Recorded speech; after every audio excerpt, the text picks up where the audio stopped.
Signore. Bene, alleluia. In realtà ho tanti versi da leggere insieme a voi, da condividere. Ho chiesto ieri al Signore una parola questa mattina e tanti versi che però sono legati l'uno con l'altro. Vogliamo partire dal verso che si trova nel Salmo 119, versetto 105. Salmo 119, versetto 105.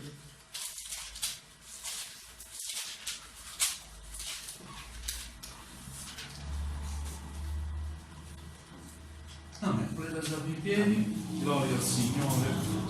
La tua parola è una lampada al mio piede e una luce sul mio sentiero. Voglio rileggerlo. La tua parola è una lampada al mio piede e una luce sul mio sentiero. Amen. Potete accomodarvi. Gloria al Signore. Solo questo verso. Poi leggeremo altri versi. Questo Salmo, il Salmo 119, parla proprio delle varie caratteristiche della parola di Dio. In questo verso che abbiamo letto, lo scrittore definisce la parola di Dio come una lampada al suo piede, una luce sul suo sentiero. È importante la parola di Dio, anzi è fondamentale per la vita, posso dire, dell'uomo, ma l'uomo non bada alla parola di Dio, ma il credente deve onorare la parola di Dio e considerarla fondamentale nella propria vita. Qui si parla del piede, del cammino, tutti quanti siamo chiamati a camminare, no? A fare delle scelte, a prendere delle direzioni. E come credenti sappiamo che la direzione giusta è quella che viene consigliata dalla parola di Dio. La tua parola è una lampada al mio piede. Gloria al Signore, perché molti credenti si trovano in difficoltà. Sì, è vero, c'è il nemico, c'è il diavolo, lui fa il suo lavoro, lo sa fare bene, ma tante volte siamo noi credenti che diamo possibilità al nemico di fare quello che vuole nella nostra vita. Perché non abbiamo considerato la parola di Dio come una lampada al nostro piede, una luce sul nostro sentiero. Le strade che abbiamo preso sono strade contrarie alla volontà di Dio e alla parola del Signore. Alleluia. La parola di Dio deve essere al centro della vita del credente. Amen. Amen. Al centro del culto. Pensate, Gesù quando andava a predicare non si portava né chitarra, né qualcuno che suonava la chitarra, né i cantori. Annunciava la parola. E quello era già un culto, no? E veniva tanta folla ad ascoltarlo, perché il suo parlare non era un parlare umano, ma era parola che scendeva dal cielo, e la parola ancora oggi scende dal cielo per noi. Amen? Amen. Io sono il pane che è sceso dal cielo per voi. Amen? Come Dio ha mandato la manna, vi ricordate? Israele aveva fame, era nel deserto, Dio mandò la manna dal cielo. Ecco, Gesù dice: io sono la manna dal cielo, il pane che è sceso per voi, nutrimento per la vostra anima. Quindi la parola è, rimane, è sempre stata il centro della vita del popolo di Dio, della vita del credente, e deve essere ancora oggi il centro della mia vita, della tua vita. Amen? Amen. Con le disposizioni che ci sono di legge dobbiamo limitare molto il culto, limitare i canti, perché la protagonista è la parola di Dio. Amen. Il centro del culto, veniamo qui non per cantare, possiamo cantare anche a casa, veniamo qui per stare insieme attorno alla parola di Dio. che è una lampada al mio piede e al tuo piede, è una luce sul mio sentiero e sul tuo sentiero. Alleluia. Illumina la strada che devi percorrere. Nella vita del credente, quando la parola di Dio è al centro, non c'è confusione. Il credente sa cosa fare in ogni contesto, perché Dio non lascia mai nella confusione. Dio è per noi un rifugio, un aiuto sempre pronto nelle difficoltà. Se lo invochi, Lui si lascia trovare. Se lo cerchi, Lui si lascia trovare. Se chiedi consiglio a Lui, Lui ti dà il consiglio. Se investichi la scrittura, se investichi la parola di Dio, Dio illuminerà il tuo cuore e ti farà fare le scelte migliori per la tua vita. Amen? È sempre stato così. Un uomo fu chiamato a sostituire un altro uomo di Dio. Mi riferisco a Giosuè. Mosè, grande uomo di Dio, aveva sbagliato, aveva fatto i suoi errori, ma un grande leader per il popolo, alleluia, ma un grande uomo di Dio. Dio si è usato potentemente di Mosè. Il tempo di Mosè è passato. Occorre un altro uomo da utilizzare per Dio.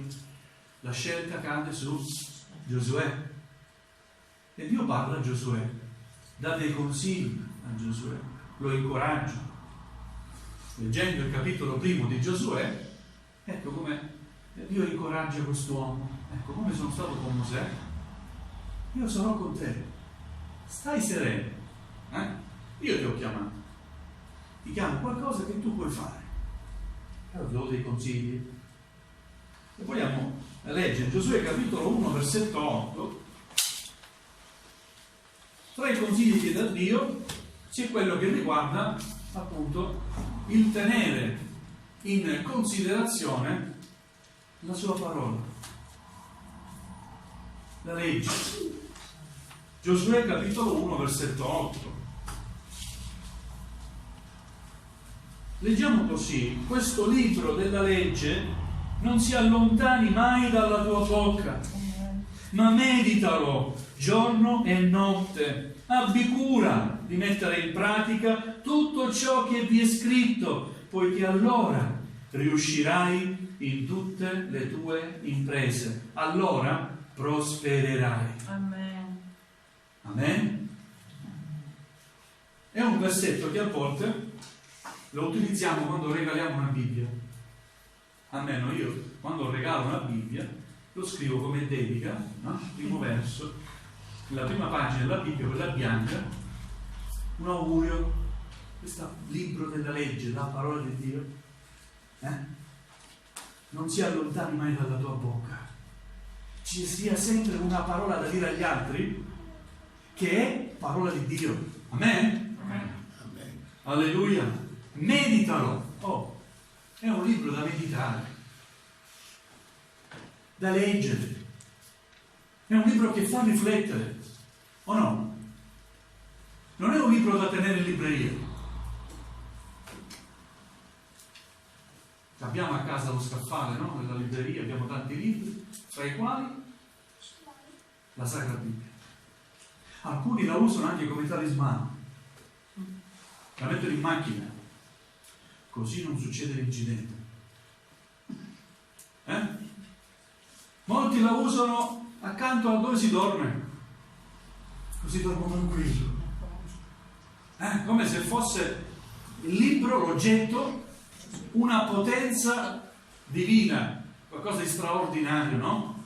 È il libro fatto di carta, è il contenuto che è meraviglioso. Amen. C'è una sorella, pensate, nella mia comunità dove sono nato, fa ridere, è molto genuina, adesso è con il Signore. Tanto ci volevamo bene, io da piccola chiamavo zia. Era frutto della testimonianza di mia nonna, perciò veniva sempre a casa, non mi ricordo da noi, no? Però sta sorella in semplicità, perché era piccola, sta baciata. Io pastore non ce l'ho fatta più. Ma che bacia il Dio? È un libro. Invece devi mettere in pratica la parola di Dio, devi onorare la parola di Dio, leggila e medita. interiorizzala, vivila. Amen? Amen. In qualche albergo si usa, almeno una volta si usava, tenevano anche il Vangelo, il Nuovo Testamento. Se avete girato in qualche albergo, si trovava. La parola di Dio è fondamentale per l'umanità, dà una direzione. Amen, fratelli e sorelle. Fa capire ciò che è bene e ciò che è male, ciò che Dio approva e ciò che Dio odia. Ci sono cose che Dio odia, sapete? Diciamo sempre Dio è amore, è vero, Dio è amore, ma ci sono cose che Lui odia. Odia il peccato. Ma ama il peccatore. Amen? Gloria al Signore. Quindi se Dio dà questo consiglio a Giosuè, perché aveva un'impresa davanti, continuare la conduzione che era stata iniziata da Mosè, continuare ed entrare nella terra promessa. E il Signore fa capire, se tu questo libro della legge non lo metti in pratica, non lo diffondi anche al popolo, non sei strumento, deve essere la tua bocca perché devi parlare al popolo. Amen? Sapete, ci sono pastori strani, neanche leggono la parola di Dio. Mi è capitato di conoscerlo. Grazie a Dio non nelle nostre chiese. Ma quando vai lì, parlano di tutto, di politica. E tu aspetti, no? La parola di Dio? Oh, la parola di Dio è parola di Dio. Va onorata. Non solo nella forma. Ci alziamo in piedi quando leggiamo la parola di Dio, Guardate nel Parlamento, quando si legge la Costituzione, in piedi.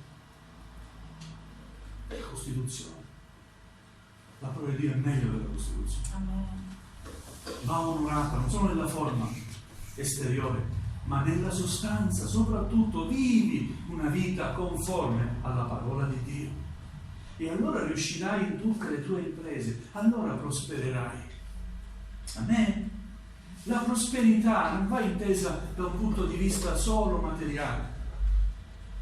Non è che Dio ti fa diventare ricco economicamente, ma potrai dire, se la parola di Dio è nel tuo cuore, potrai dire: l'Eterno è il mio pastore e nulla mi manca. Egli mi fa giacere in verdeggianti pascoli, mi guida lungo le acque calme, chiede, per amore del suo nome. Gloria al Signore. È importante anche non solo la parola di Dio, è importante anche il Tempio di Dio. Per 486 anni il popolo di Israele non ha avuto un edificio dove riunirsi per adorare Dio. Dall'uscita dall'Egitto sono passati 486 anni prima che si costruisse il Tempio di Gerusalemme, e l'ha costruito Salomone, il re Salomone. Fino a quel momento il popolo di Israele aveva l'arca del patto. Sapete cos'è l'arca? Una cassa. Si apriva questa cassa e dentro c'erano le tavole della legge, il bastone di Aronne e la manna caduta dal cielo, simbolo della Trinità di Dio, no? Le tavole della legge, Dio. La manna, io sono il pane che è sceso dal cielo, Gesù. Il bastone, l'azione di Dio, lo Spirito Santo. Padre, Figlio e Spirito Santo. L'arca veniva trasportata di luogo in luogo, non c'era un posto stabile per l'arca. Poi un uomo, Davide, ha avuto in cuore di costruire un tempio per il Signore. E Dio dice: sì, ma tu non mi costruirai la mia casa, perché sei un uomo di guerra, hai fatto tante battaglie, hai sparso tanto sangue, non puoi costruire la mia casa, tuo figlio Salomone costruirà la mia casa. Gloria al Signore. Leggiamo primo Re capitolo 6 versetto 1.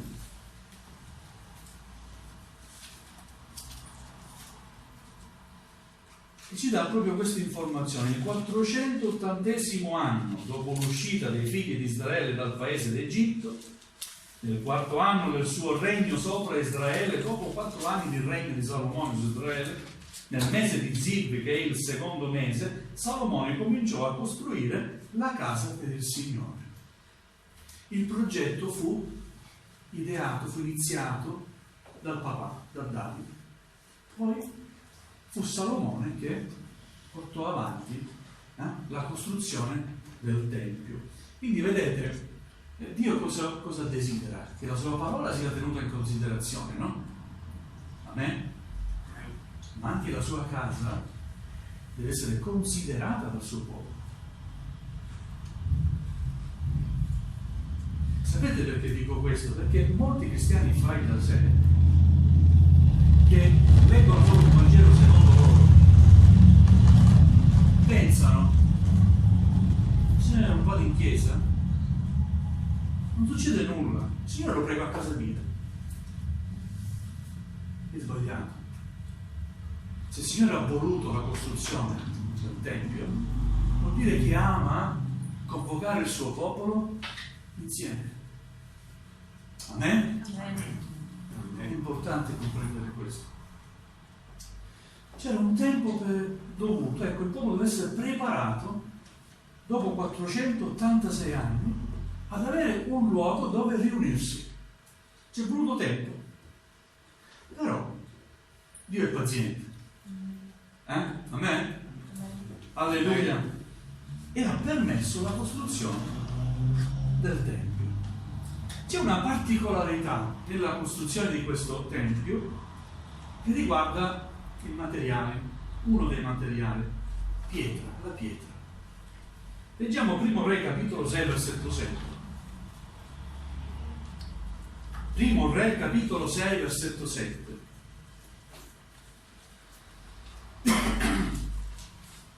Certamente non c'erano mattoni, non c'erano negozi di edilizia dove poter prendere materiali già predisposti, calcestruzzo e tutto il resto. Si costruiva in pietra. Per la costruzione della casa si servirono di pietre già preparate nella cava. Così nella casa, durante la sua costruzione, non si udì mai rumore di martello, d'ascia o d'altro strumento di ferro. È una particolarità che mi ha fatto riflettere. Queste pietre erano già preparate ed erano già predisposte. Era come un puzzle, no? Da costruire. Non dovevano modificare le pietre perché Dio aveva provveduto quelle pietre. Dovevano solo prenderle e metterle al posto giusto. Ma il Nuovo Testamento ci rivela che le pietre siamo noi. Leggiamo prima Pietro capitolo 2 versetto 5. Prima Pietro capitolo 2 versetto 5. Pietro dice così: lui la pietra angolare, no? Gesù. Parla di Gesù. Versetto primo, versetto 4. Prima Pietro capitolo 2 versetto 5 dice così Pietro: anche voi come pietre viventi siete edificanti per formare una casa spirituale, un sacerdozio santo per offrire sacrifici spirituali graditi a Dio per mezzo di Gesù Cristo. Amen? Amen. È chiaro il discorso? Questo vuol dire che io e te siamo delle pietre per formare un edificio spirituale, non un fatto di mani d'uomo, ma comunque queste pietre stanno l'una accanto all'altra, stanno insieme. Amen. Amen? E c'è una particolarità ancora. Queste pietre che stanno una accanto all'altra, sopra l'altra, sono intanto messe nel posto giusto, l'abbiamo visto, già predisposte, la forma il Signore l'aveva già stabilita, ma poi ci vuole un collante. O no? Se no cadono. E qual è il collante?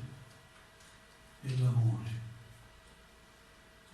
È l'amore di Dio il collante. Ciò che ci fa stare insieme è l'amore di Dio. Amen. Gloria al Signore. È importante stare insieme.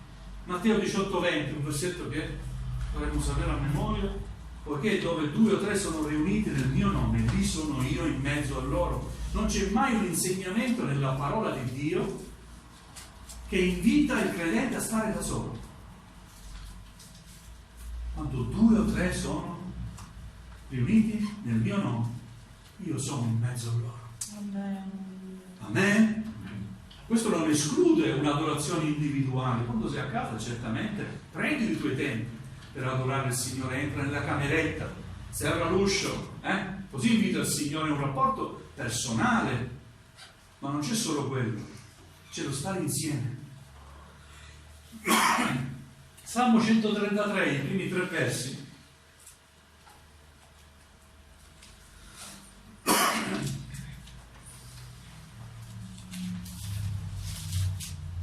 Salmo 133, dal primo verso fino al verso 3. Ecco quanto è buono e quanto è piacevole. Qualche traduzione dice dilettevole e piacevole che i fratelli vivano insieme. Altre traduzioni, che i fratelli dimorino insieme.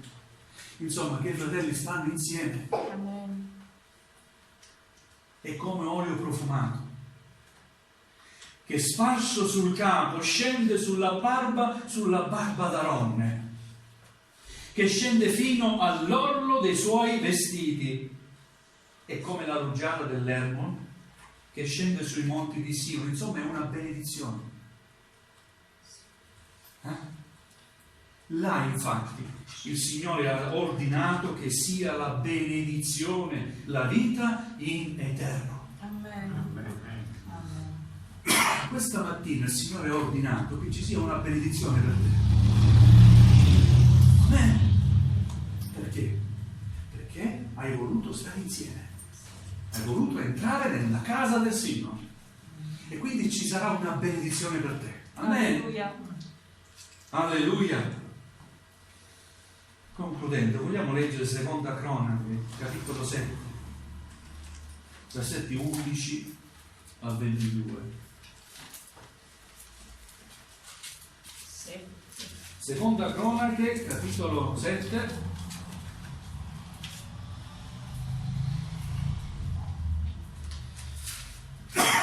versetto 11 fino al 22.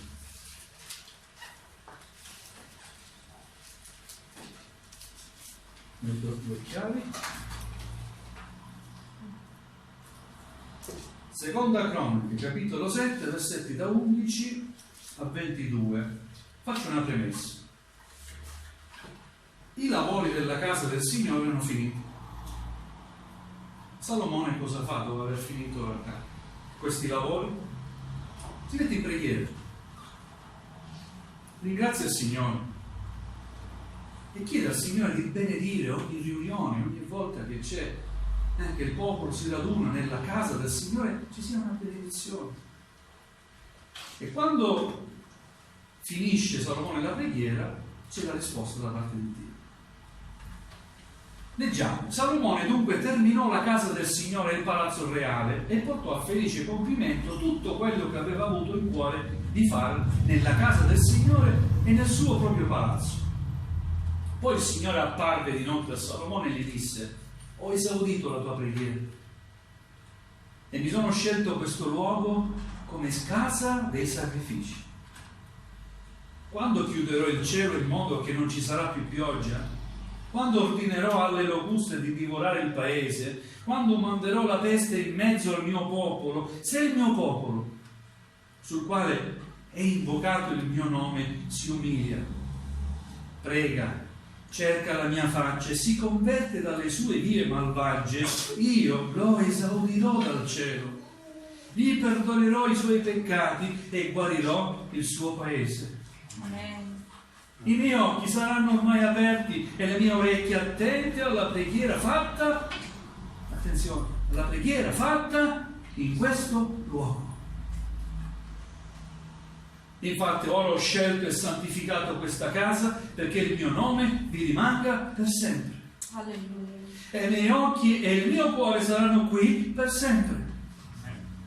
E quanto a te, se tu cammini davanti a me come camminò Davide tuo padre, facendo tutto quello che ti ho comandato, e se osservi le mie leggi e i miei precetti, io stabilirò il trono del tuo regno, come promisi a Davide tuo padre, dicendo: non ti mancherà mai qualcuno che regni sopra Israele. Ma se vi allontanate da me e abbandonate le mie leggi e i miei comandamenti che vi ho posti davanti, e andate invece a servire altri dei, a prostrarvi davanti a loro, io vi sradicherò dal mio paese che vi ho dato e respingerò dalla mia presenza la casa che ho consacrata al mio nome, e la farò diventare la favola e lo zimbello di tutti i popoli.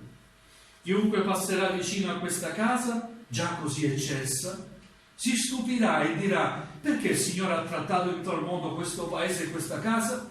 Si risponderà: perché hanno abbandonato il Signore, Dio dei loro padri, che li fece uscire dal paese d'Egitto, si sono invaghiti di altri dei, si sono prostrati davanti a loro e li hanno serviti. Ecco perché il Signore ha fatto venire tutti questi mali su di loro. Amen?